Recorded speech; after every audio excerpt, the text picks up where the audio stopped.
नमस्कार, ये आकाशवाणी शिमला है। अब आप अनुराग पाराशर से प्रादेशिक समाचार सुनिए। प्रदेश में बागवानी उपज विपणन व प्रसंस्करण निगम द्वारा इस वर्ष अब तक रिकॉर्ड 1545 मीट्रिक टन सेब जूस कंसंट्रेट का उत्पादन हुआ है। शिमला जिला के पराला संयंत्र से 814 मीट्रिक टन, सोलन जिले के परवाणू संयंत्र से 653 मीट्रिक टन, जबकि मंडी जिला के जरोल संयंत्र से 78 मीट्रिक टन सेब जूस कंसंट्रेट का उत्पादन हुआ है। मुख्यमंत्री सुखविंदर सिंह सुक्खू ने बताया कि एचपीएमसी खरीदे गए लगभग सभी सेबों का सर्वोत्तम उपयोग सुनिश्चित कर रहा है और काफी कम संख्या में फलों को नीलामी के माध्यम से बेचा जा रहा है। उन्होंने कहा कि इस वर्ष MISS के इस माध्यम से प्रदेश में कुल 29,200 मीट्रिक टन सेब खरीदे गए हैं। मुख्यमंत्री ने कहा कि पहली बार चंबा जिले के दूर दराज क्षेत्र पांगी में भी सेब की खरीद शुरू हो गई है। राज्य सरकार दिव्यांगों को आत्मनिर्भर व स्वावलंबी बनाने के लिए ITI व अन्य तकनीकी शिक्षण संस्थानों में विशेष तकनीकी कोर्स शुरू करेगी। हमीरपुर में आज विशेष बच्चों के एक स्कूल के समारोह में तकनीकी शिक्षा मंत्री राजेश धर्माणी ने कहा कि हालांकि कई संस्थानों में कुछ कोर्स पहले से ही चलाए जा रहे हैं, लेकिन बदलती आवश्यकताओं के अनुसार कुछ अन्य कोर्स भी शामिल किए जाएंगे। उन्होंने कहा कि इन संस्थानों के अलावा कौशल विकास निगम के माध्यम से भी अल्प अवधि के कोर्स करवाए जा सकते हैं। उन्होंने बताया कि सरकार सोलन जिले में दिव्यांगजनों के लिए एक बड़ा संस्थान खोलेगी, जिसमें प्रशिक्षण व पुनर्वास सहित सभी आधुनिक सुविधाएं मिलेंगी। पूर्व केंद्रीय मंत्री व सांसद अनुराग सिंह ठाकुर ने प्रदेश सरकार पर केंद्र की योजनाओं का श्रेय लेने का आरोप लगाया है।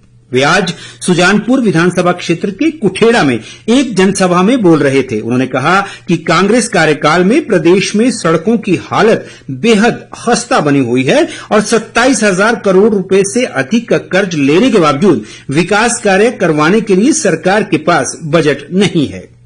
अनुराग ठाकुर ने कहा कि केंद्र सरकार प्रदेश में रेल नेटवर्क को बढ़ाने के लिए प्रयास कर रही है, लेकिन प्रदेश सरकार की ओर से रेलवे के हिस्से की 1,400 करोड़ रुपए की राशि का केंद्र सरकार को भुगतान नहीं किया गया है। भाजपा के सदस्यता अभियान की चर्चा करते हुए उन्होंने कहा कि प्रदेश में 16.5 लाख सदस्य बनाए गए हैं।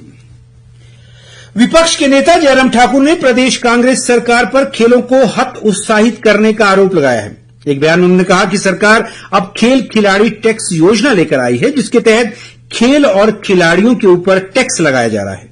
जयराम ठाकुर ने कहा कि केंद्र सरकार जहां एक ओर खेलो इंडिया के माध्यम से खेलों को प्रोत्साहित कर रही है, वहीं कांग्रेस खेल और खिलाड़ियों पर टैक्स लगाकर इन्हें प्रदेश की आय का साधन बनाने का प्रयास कर रही है। उन्होंने कहा कि प्रदेश सरकार पहले भी 12 वर्ष से कम आयु वर्ग के टूर्नामेंट के आयोजन पर रोक लगा चुकी है और अब टैक्स लगाकर खेलों के प्रति सरकार को यह दृष्टिकोण शर्मनाक है।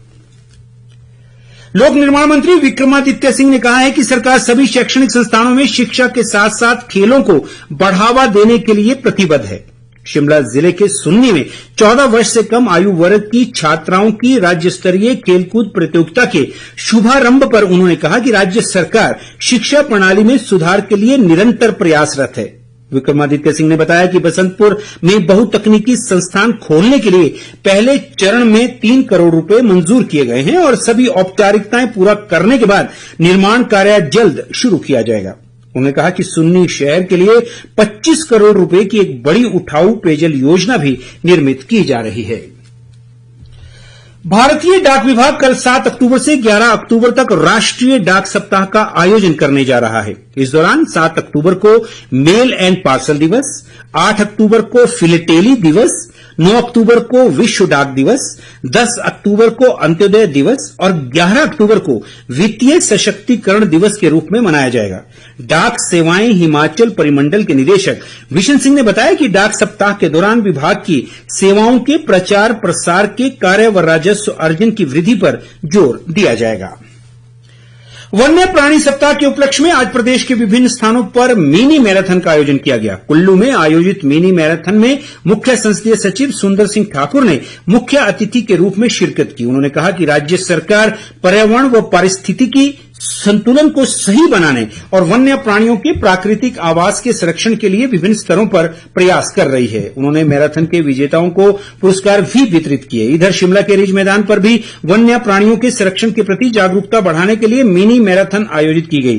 धर्मशाला में आयोजित मैराथन के महिला वर्ग में साधना जबकि पुरुष वर्ग में अनीश पहले स्थान पर रहे। इसी के साथ ही आकाशवाणी शिमला से प्रादेशिक समाचार का ये बुलेटिन समाप्त हुआ। नमस्कार।